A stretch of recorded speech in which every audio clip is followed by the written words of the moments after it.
Madrid siempre ha sido una ciudad preñada de historias. Entre sus calles centenarias, el tiempo parece haber tejido un tapiz donde se entrelazan realidad y leyenda. Sus muros de piedra han escuchado confesiones, gritos, plegarias y risas, y han sido testigos de sucesos que se desdibujan entre lo histórico y lo sobrenatural. Entre esas narraciones, pocos han despertado tanta curiosidad y desconcierto como es la del duende de la plaza de Cristino Martos. Muy cerca de la Plaza de España, en la acera derecha de la calle Princesa, frente a la Plaza de los Cubos, se abre un rincón coqueto que hoy sobrevive a la sombra del bullicio moderno, la Plaza de Cristino Martos. Muchos madrileños, sobre todo los de mayor edad, todavía la llaman Plaza de los Afligidos, nombre que conservó hasta finales del siglo XIX. Su origen se remonta al convento de San Joaquín de los Premonstratenses, levantado en 1635, aunque algunos como Pedro de Répide lo datan en 1610, y en cuyo interior se veneraba la imagen de Nuestra Señora de los Afligidos. Durante siglos, el convento fue morada de sacerdotes irlandeses refugiados en España tras la muerte de Carlos I de Inglaterra. Sin embargo, su destino fue trágico, dañado durante la Guerra de la Independencia y derribado después a finales del siglo XIX. Sus restos aún podían verse antes de que las obras de nivelación de la calle Princesa, tras la Guerra Civil del 36 al 39, los borraran para siempre.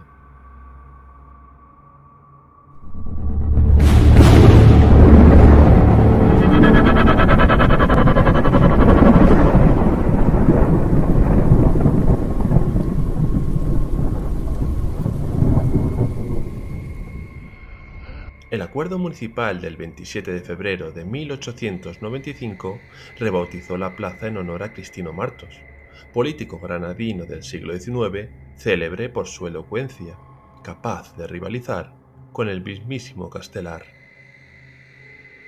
No obstante, el nuevo nombre no logró sepultar la memoria popular del lugar, ni las historias que corrían de boca en boca.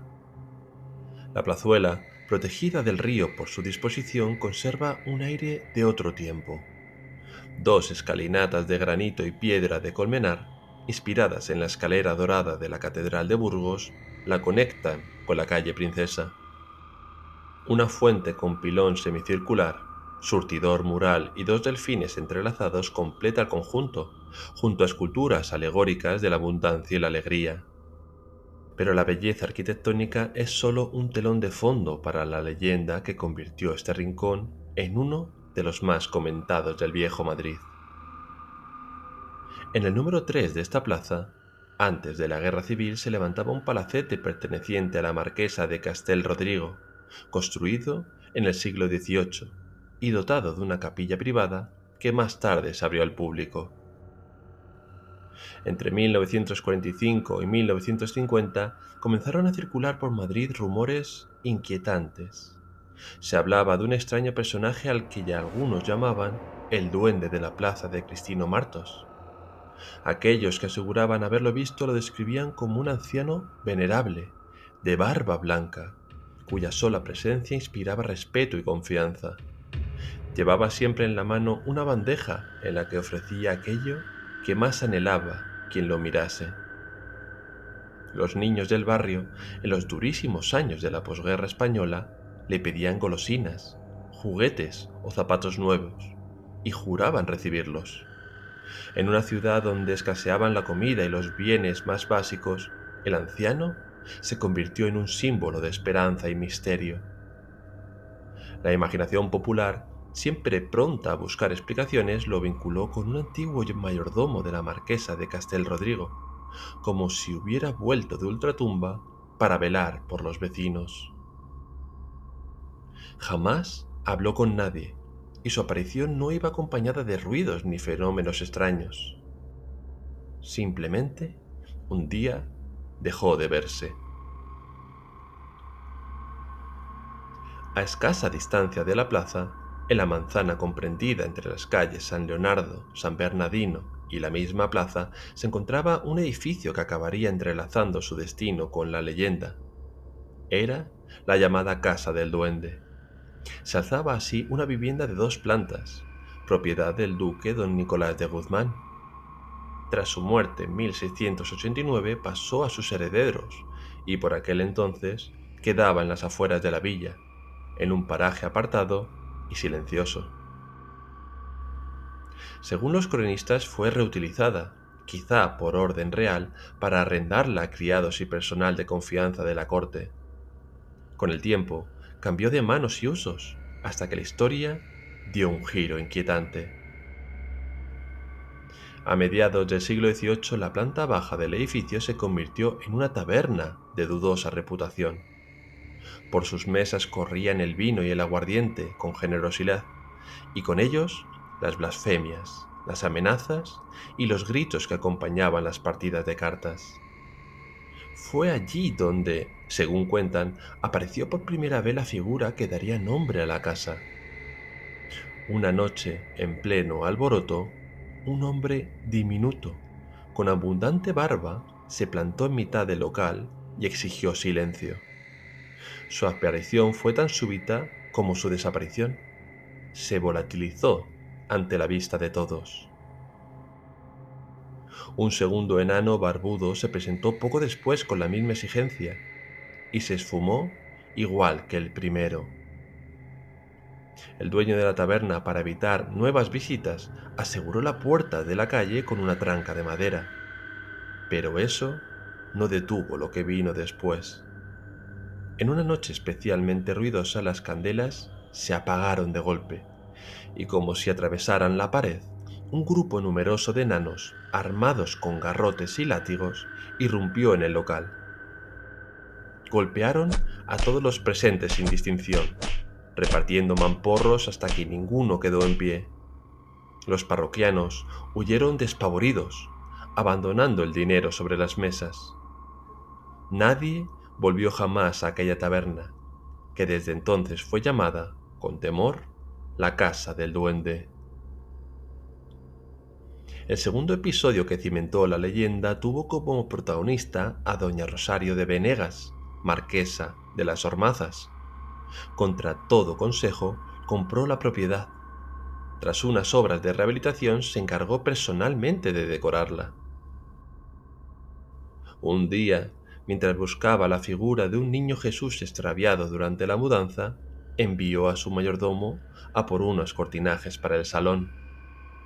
Cuando estaba sola en la estancia, 2 enanos aparecieron ante ella. Uno portaba la tela encargada y el otro llevaba la talla del niño Jesús. La marquesa cayó desmayada. Al recobrar el sentido, comprobó que las cortinas ya colgaban de los ventanales y la imagen estaba colocada en una hornacina, pero no había nadie más. Presa del pánico, mandó llamar a su confesor. El sacerdote llegó acompañado, con mayor desconcierto, de un duende vestido de monaguillo. La dama, aterrorizada, huyó hacia la iglesia cercana y jamás volvió a la casa, dejando allí todos sus enseres. La vivienda pasó a ser ocupada por un canónigo llamado Melchor de Avellaneda, mientras en la Boardilla residía Jerónima Perrín, lavandera, en el río Manzanares. A los pocos días el clérigo escribió una carta al obispo solicitando un libro del padre Tineo. De pronto, la puerta se abrió y entró un duende que, sin decir palabra, dejó el libro sobre la mesa y desapareció. El sacerdote, impresionado porque alguien hubiera leído su pensamiento, abandonó la casa para no volver. Jerónima, por tanto, quedó como única habitante, pero no escaparía de este misterio. Un día, mientras lavaba mantas para la marquesa de Valdecañas, una tormenta la obligó a dejar la ropa en el tendedero y correr a refugiarse. Al día siguiente, cuando pensaba que todo se había perdido, 2 enanos se presentaron en la puerta con los cestos de ropa seca. Agradecida y amedrentada a partes iguales, decidió que ya era suficiente, tras lo cual se marchó.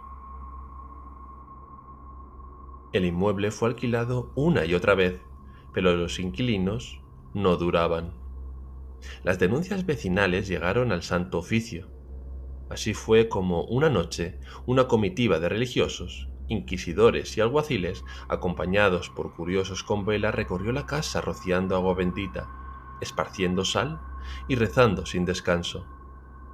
Ningún duende se dejó ver, pero las oraciones fueron tan largas como solemnes. Años después se descubrió una cámara subterránea, un taller donde varios enanos falsificaban doblillas de oro del Brasil, o al menos eso dice la leyenda. Según algunos documentos, toda la farsa de los duendes había sido urdida para ahuyentar a curiosos y vecinos mientras continuaban sus operaciones clandestinas, aunque eso no explicaría cómo se hicieron con objetos materialmente imposibles. El relato de la casa del duende no quedó ahí. Entre los fusilados del 3 de mayo de 1808 por las tropas napoleónicas había varios vecinos de este inmueble.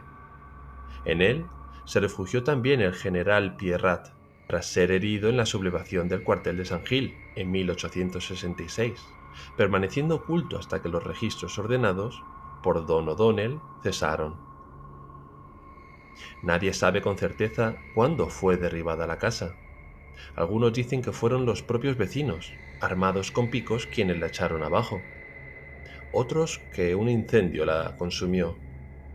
Lo único seguro es que, incluso reducida a escombros, la leyenda siguió viva. Hubo quien afirmó haber visto, entre las ruinas, abrirse una trampilla de la que salían 9 enanos demacrados que se perdían en la noche. En 1876 las ruinas fueron demolidas para ensanchar la zona y ampliar calles. Sin embargo, la memoria popular siguió transmitiendo los episodios de la Casa del Duende, que se entrelazaron con otros misterios de la plaza de Cristino Martos, como la figura silenciosa del anciano de barba blanca que narraba antes. Aunque los testimonios sobre el anciano de barba blanca y los enanos difieren en época y naturaleza, en el imaginario madrileño ambos forman parte de una misma constelación de misterios ligados a la plaza de Cristino Martos y su entorno. La proximidad geográfica, los vínculos con personajes reales y los documentos que recogen estos sucesos han alimentado una leyenda que, con el tiempo, se ha convertido en patrimonio intangible de la ciudad. Hoy, la plaza es un lugar apacible, pero al caer la noche, hay quienes aseguran sentir que alguien los observa desde lo alto de la escalinata. Algunos dicen que es el anciano con su bandeja, otros que son los enanos barbudos que se pierden en la penumbra. Sea cual sea la verdad, el misterio persiste, porque en Madrid las leyendas nunca mueren, se pueden esconder y esperar.